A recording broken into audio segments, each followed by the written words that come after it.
بسم اللہ الرحمن الرحیم۔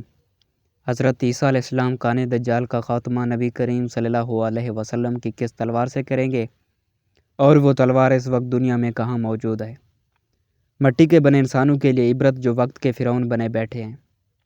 حضور نبی کریم صلی اللہ علیہ وسلم کی 9 مبارک تلواروں میں سے ایک کا نام البتار ہے۔ یہ تلوار سرکار دو عالم نبی اکرم صلی اللہ علیہ وسلم کو یثرب کے یہودی قبیلے بنو قینقاع سے مال غنیمت کے طور پر حاصل ہوئی۔ اس تلوار کو سیف الانبیاء نبیوں کی تلوار بھی کہا جاتا ہے۔ اس تلوار پر حضرت داؤد علیہ السلام، سلیمان علیہ السلام، ہارون علیہ السلام، زکریا علیہ السلام، یحییٰ علیہ السلام، عیسیٰ علیہ السلام اور محمد صلی اللہ علیہ وسلم کے اسماء مبارک کنندہ ہیں۔ یہ تلوار حضرت داؤد علیہ السلام کو اس وقت مال غنیمت کے طور پر حاصل ہوئی جب ان کی عمر 20 سال سے بھی کم تھی۔ اس تلوار پر ایک تصویر بھی بنی ہوئی ہے جس میں حضرت داؤد علیہ السلام کو جالوت کا سر قلم کرتے دکھایا گیا ہے، جو اس تلوار کا اصلی مالک تھا۔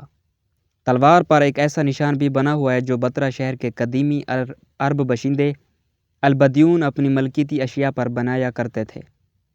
بعض روایت میں یہ بات بھی ملتی ہے کہ یہی وہ تلوار ہے جس سے حضرت عیسیٰ علیہ السلام اس دنیا میں واپس آنے کے بعد کان دجال کا خاتمہ کریں گے اور دشمنان اسلام سے جہاد کریں گے۔ تلوار کی لمبائی 101 سینٹی میٹر ہے اور آج کل یہ تلوار ترکی کے مشہور زمانہ عجائب گھر توپ کاپی استنبول میں محفوظ ہے۔ دجال کے خاتمے کے بعد حضرت عیسیٰ علیہ السلام اسی حال میں ہوں گے کہ اچانک اللہ کی طرف سے ان کے پاس یہ وحی آئے گی کہ میں نے ایسے بندے پیدا کیے ہیں جن سے لڑنے کی قدرت و طاقت کوئی نہیں رکھتا۔ تم میرے بندوں کو جمع کر کے کوہ طور کی طرف لے جاؤ اور ان کی حفاظت کرو۔ پھر اللہ تعالیٰ یاجوج ماجوج کو ظاہر کرے گا جو ہر بلند زمین کو پھلانگتے ہوئے اتریں گے اور دوڑیں گے۔ ان کی تعداد اتنی زیادہ ہوگی کہ جب ان کی سب سے پہلی جماعت بحر طبریہ سے گزرے گی تو اس کا سارا پانی پی جائے گی۔ پھر جب اس جماعت کے بعد آنے والی جماعت وہاں سے گزرے گی تو بحر طبریہ کو خالی دیکھ کر کہے گی کہ اس میں بھی کبھی پانی تھا۔ اس کے بعد یاجوج ماجوج آگے بڑھیں گے یہاں تک کہ جبل خمر تک پہنچ جائیں گے، جو بیت المقدس کا ایک پہاڑ ہے، اور لوگوں کو پکڑنے قید کرنے میں مشغول ہو جائیں گے، اور پھر کہیں گے کہ ہم نے زمین والوں کو ختم کر دیا، چلو آسمان والوں کا خاتمہ کر دیں۔ چنانچہ وہ آسمان کی طرف اپنے تیر پھینکیں گے اور اللہ تعالیٰ ان کے تیروں کو خون آلود کر کے لوٹا دے گا، تاکہ وہ اس بھرم میں رہیں کہ ہمارے تیر واقعی آسمان والوں کا کام تمام کر کے واپس آئے ہیں۔ گویا اللہ تعالیٰ کی طرف سے انہیں ڈھیل دی جائے گی، اور یہ احتمال بھی ہے کہ وہ تیر فضا میں پرندوں کو لگیں گے اور ان کے خون سے آلودہ ہو کر واپس آئیں گے۔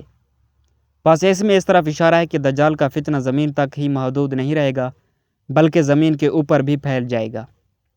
اس عرصہ میں خدا کے نبی اور ان کے رفقا یعنی حضرت عیسیٰ علیہ السلام اور اس وقت کے مومن کوہ طور پر روکے رکھے جائیں گے، اور ان پر اسباب و معیشت کی تنگی و قلت اس درجہ کو پہنچ جائے گی کہ ان کے لیے بیل کا سر تمہارے آج کے 100 دیناروں سے بہتر ہوگا۔ جب یہ حالت ہو جائے گی تو اللہ تعالیٰ کے نبی عیسیٰ علیہ السلام اور ان کے ساتھی یاجوج ماجوج کی ہلاکت کے لیے دعا کریں گے۔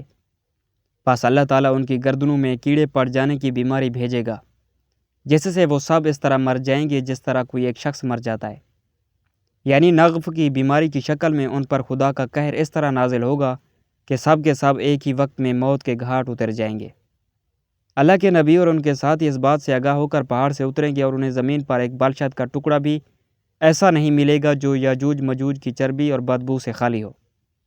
اس مصیبت کے دفع کے لیے حضرت عیسیٰ علیہ السلام اور ان کے ساتھی اللہ سے دعا کریں گے، تب اللہ تعالیٰ اونٹ کی گردن جیسی لمبی گردنوں والے پرندوں کو بھیجے گا جو یاجوج ماجوج کی لاشوں کو اٹھا کر جہاں اللہ کی مرضی ہوگی پھینک دیں گے، اور ایک روایت میں یہ ہے کہ وہ پرندے ان لاشوں کو فیبل میں ڈال دیں گے۔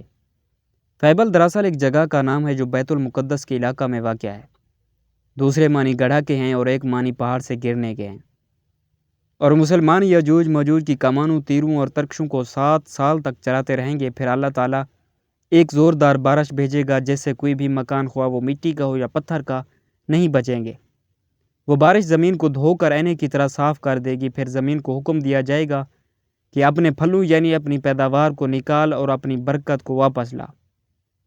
چنانچہ زمین کی پیداوار اس وقت اس قدر بابرکت اور با افراد ہوگی کہ 10 سے لے کر 40 آدمیوں تک کی پوری جماعت ایک انار کے پھل سے سیراب ہو جائے گی، اور اس انار کے چھلکے سے لوگ سایہ حاصل کریں گے۔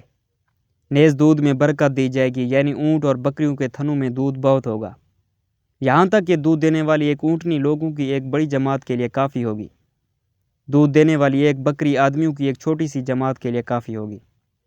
بہرحال لوگ اس طرح کی خوشحال اور امن و چین کی زندگی گزار رہے ہوں گے کہ اللہ تعالیٰ ایک خوشبودار ہوا بھیجے گا جو ان کی بغل کے نیچے کے حصہ کو پکڑے گی، یعنی اس ہوا کی وجہ سے ان کی بغلوں میں درد پیدا ہوگا، اور پھر وہ ہوا ہر مومن اور ہر مسلمان کی روح قبض کر لے گی، اور صرف بدکار اور شریر لوگ دنیا میں باقی رہ جائیں گے جو آپس میں گدھوں کی طرح مخلط ہو جائیں گے، اور انہی لوگوں پر قیامت قائم ہو جائے گی۔